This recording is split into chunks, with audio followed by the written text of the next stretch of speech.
Ma'asyiral muslimin rahimakumullah. Dalam kesempatan yang sangat berbahagia ini, terlebih dahulu marilah kita bersama-sama memanjatkan puji syukur kepada Allah Subhanahu wa taala atas segala nikmat dan karunia yang telah Allah berikan kepada kita, hingga alhamdulillah sampai pada saat ini Allah masih menjadikan kita sebagai seorang hamba yang beriman kepadanya. Salawat berangkaikan salam tersampaikan kepada Sayyidul Anbiya'i wal Mursalin, Nabi besar Muhammad sallallahu alaihi wasallam. Selanjutnya al-fakir menghimbau khususnya kepada diri sendiri. Marilah kita bersama-sama meningkatkan takwa kita kepada Allah Subhanahu wa taala. Takwa sebagaimana yang telah dijelaskan oleh Imam Jalaluddin As-Suyuti dan Imam Jalaluddin Al-Mahalli dalam kitab tafsir Jalalainnya, yaitu Imtisalul Awamiri wa Ijtinabun Nawahi, melaksanakan perintah-perintah Allah dan meninggalkan larangannya. Ma'asyiral muslimin rahimakumullah. Ibnu Hajar Al-Asqalani dalam kitabnya Nawaihul Ibad yang diberikan syarah Imam Nawawi Al-Bantani memuat sebuah riwayat dari Abi Hurairah.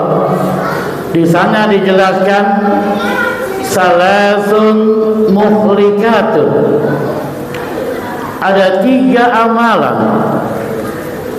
yang apabila dilakukan amalan tersebut akan memberikan kehancuran bagi orang yang melakukannya. Ada 3 perbuatan yang apabila dikerjakan oleh seseorang, maka 3 perbuatan itu akan memberikan kebinasaan, kerusakan bagi orang yang melaksanakannya. Timbul pertanyaan, perbuatan apakah itu yang apabila dilakukan menjadi sebab kehancuran, kerusakan bagi orang yang melaksanakannya? Pertama, fasukhun syadidun, ay bukhlun syadidun, bakhil yang teramat sangat. Setiap manusia pasti punya sifat dermawan, pun manusia juga punya rasa sifat bakhil. Tapi bagi mereka yang bakhilnya teramat sangat, hartanya banyak, uangnya berlimpah, tapi tidak pernah diinfakkan di jalan Allah Subhanahu wa taala, tidak mempunyai kepekaan sosial dalam lingkungannya, maka orang semacam itu termasuk bukhlun syadidun, bakhil yang teramat sangat, yang akan membuat kehancuran dalam kehidupannya, hancur ibadahnya, rusak imannya, dan begitulah seterusnya. Al-Quran telah menjelaskan kepada kita, alladzina yaknizuna az-zahaba wal fiddata, orang-orang yang menumpuk-numpuk zahaba wal fiddah, menumpuk-numpuk emas dan perak, wala yunfikunaha fi sabilillah, dan dia tidak menginfakkannya di jalan Allah. Dia tumpuk-tumpuk hartanya untuk 7 turunan, tidak diinfakkan di jalan Allah. Fabasyirhum bi'adzabin alim, maka gembirakan mereka. Dengan apa gembiranya? Bi'adzabin alim, dengan azab yang teramat sangat pedih.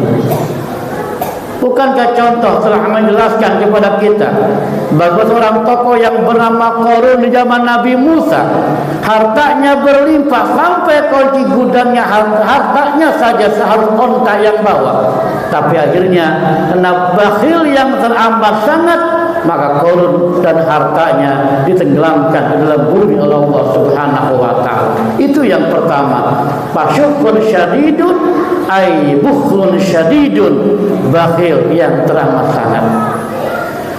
Para jemaah yang dimuliakan oleh Allah Subhanahu wa taala. Lalu yang kedua, perbuatan yang bisa menghancurkan bagi orang yang mengamalkannya ialah wa hawa muttaba'un. Hawa nafsu yang diikuti. Setiap manusia pasti mempunyai iman dan punya hawa nafsu. Kita puasa kemarin bukan menghilangkan hawa nafsu, tapi mengekang hawa nafsu. Setiap manusia pasti punya nafsu. Nah, yang membuat kehancuran dalam kehidupannya, kehancuran dalam ibadahnya, ketika hawa nafsu itu diikuti kemauan hawa nafsu itu sendiri. Kemarin kita berkurban, syariatnya kita menyembelih hewan, syariatnya kita memotong binatang, tapi hakikatnya kita menyembelih nafsu hewaniah yang ada pada diri manusia. Siapapun dia orangnya, yang apabila dia telah berhasil memotong menyembelih nafsu hewaniahnya, maka dia akan menjelma menjadi malaikat-malaikat yang ada di muka bumi. Tapi siapapun orangnya yang tidak mampu untuk memotong menyembelih nafsu hewaniahnya, bahkan kemauan nafsunya diikuti tanpa terkendali, maka orang semacam itu ulaika kal an'am bal hum adall. Dia hina seperti binatang, bahkan lebih hina daripada binatang itu sendiri. Kita sering melihat seekor ayam saja, induk ayam, ketika dia menetaskan telurnya, mempunyai anak ayam yang masih kecil-kecil, lihatlah induk ayam itu. Ketika malam datang, dia beberkan sayapnya, dia lindungi anaknya dari sifat dingin yang ada pada malam hari. Ketika ada orang yang mengganggu anak ayam itu, sang induk ayam pun berusaha untuk menerjang orang yang mengganggu anaknya. Itu ayam saja, yang binatang saja, secara insting dia membela, berusaha bagaimana menyayangi anak-anak dari kedinginan, melindungi anaknya dari orang yang mengganggunya, apapun resikonya akan dia terjang. Tapi manusia yang dia tidak mampu memotong menyembelih nafsu hewaniah yang ada pada dirinya, dia akan lebih hina daripada ayam. Berapa banyak seorang manusia, anak yang dia kandungnya, dia lahirkannya, dibuang di tong sampah, dibuang di jalanan, dibuang begitu saja. Padahal anak yang dia kandung dan dia lahirkan sungguh lebih hina daripada ayam. Ayam saja akan membela anaknya mati-matian. Tapi manusia yang tak mampu menyembelih nafsu hewaniahnya, yang hawa nafsunya diikuti tanpa terkendali, ulaika kal an'am bal hum adall. Dia akan lebih hina, akan hina seperti binatang, bahkan lebih hina daripada binatang. Lalu yang ketiga, singkat saja, amalan yang membuat kerusakan, yang termasuk muhlikat, membuat kehancuran. Apa itu? Ijabul mar'i bin nafsi.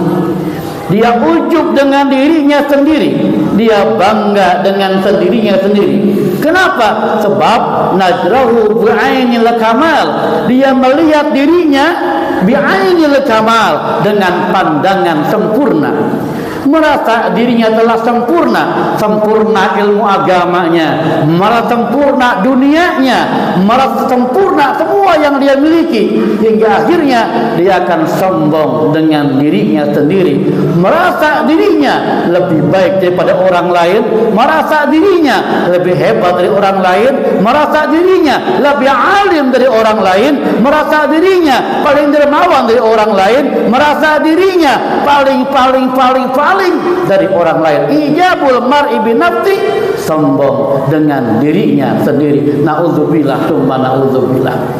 Maka mudah-mudahan dengan uraian singkat ini Allah selamatkan kita dari tiga amalan yang termasuk muhlikat, amalan yang menghancurkan kita, hingga Allah selamatkan kita, Allah kumpulkan kita bersama dalam syurganya Allah Subhanahu wa ta'ala.